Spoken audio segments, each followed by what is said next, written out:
China's economic growth was like nothing the world has ever experienced before. But now it's seeing a significant slowdown.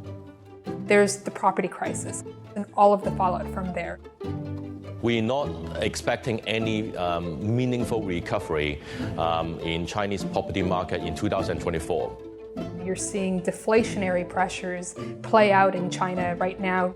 This is the deepest and longest deflation in China since 1998 Asian financial crisis. The stock market has lost some $6 trillion in value just over the last year and a half. You're seeing rises in unemployment, particularly among the country's youth. The challenge for the rest of the world is that this slowdown means China is now cutting back on spending. That means Louis Vuitton sells fewer handbags, Apple sells fewer iPhones, and Chinese funding on railways in Africa and ports in Europe dries up. Everybody from big multinational companies to ordinary people have been swept up in China's boom story. That's now coming to an end. In short, it's bad for the global economy. The question is, how bad?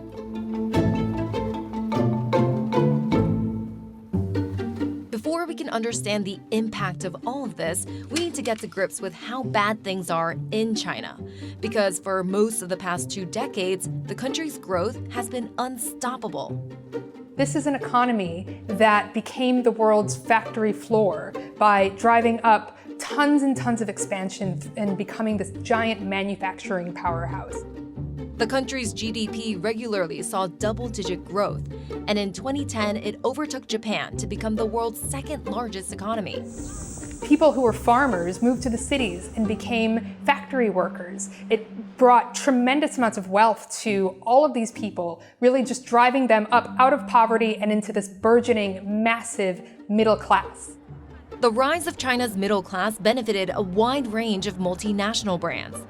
Volkswagen, for example, sold over 500,000 cars in China in 2005. By 2019, it was 4 million. Apple's China sales went from almost $13 billion to close to $70 billion within a decade.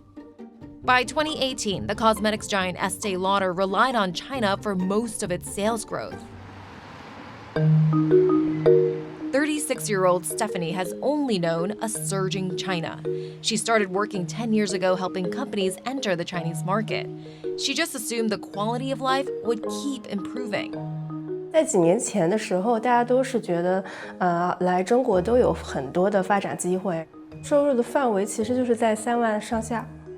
我到年底的时候，我可能想说，那我奖励自己一个包，就是这样。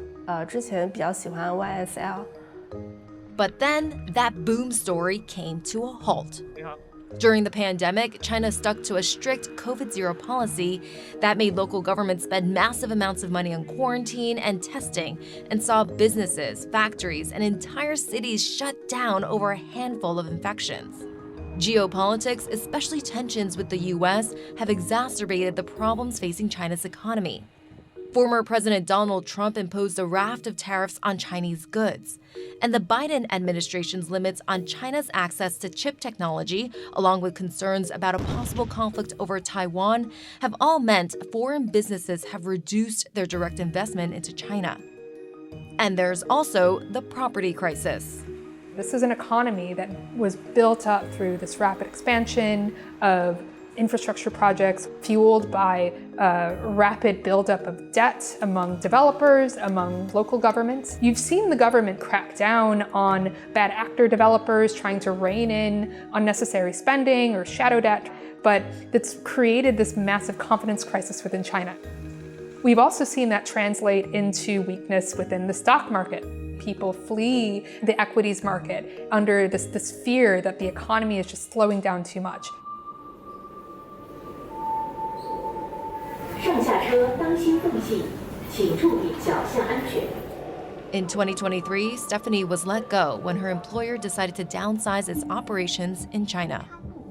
我其实是从来没有想过失业这件事情会发生在我身上。我觉得这个事情是应该只是那些比如说有重大失误的这样的一个前提下，所以这件事情发生的时候，我第一个反应就是为什么是我？ Stephanie is not alone. 我被裁员了。我被裁员了。原因是因为我的成本比较高。我失业了。 Nearly 1 in 3 Chinese office workers reported falling salaries in 2023, the highest share in at least 6 years.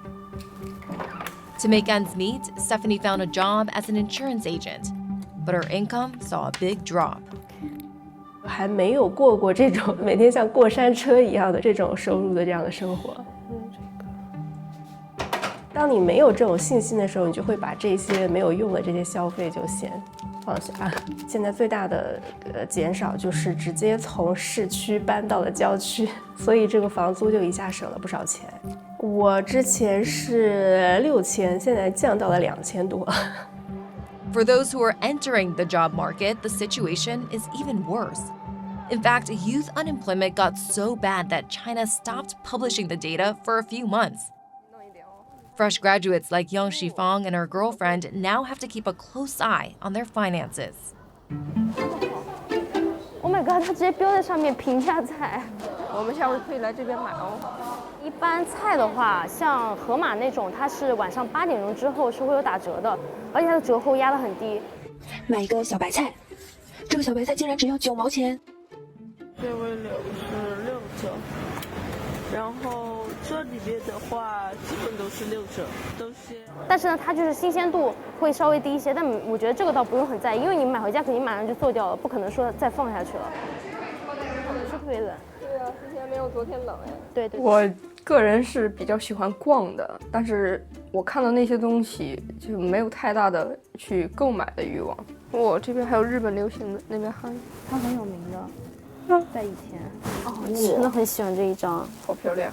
等到我中年的时候，应该就可以，匹配它的那个消费水平了。我赚多少钱就过什么样的生活，没必要说非得为了那些钱去奔波劳累。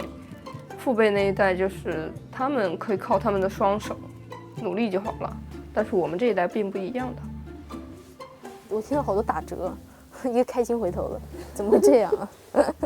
It's this change in attitude that will have broader implications for the rest of the world. All those companies that depended on China for much of their growth are going to have a way tougher time going forward. And that has implications for spending outside China too.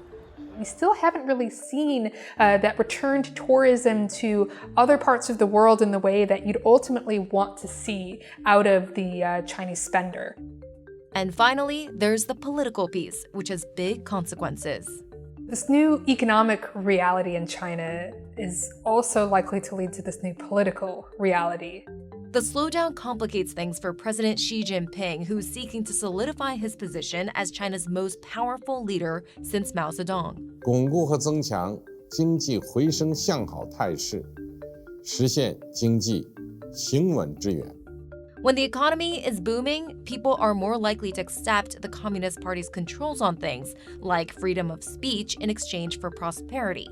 A slowing economy risks the opposite reaction.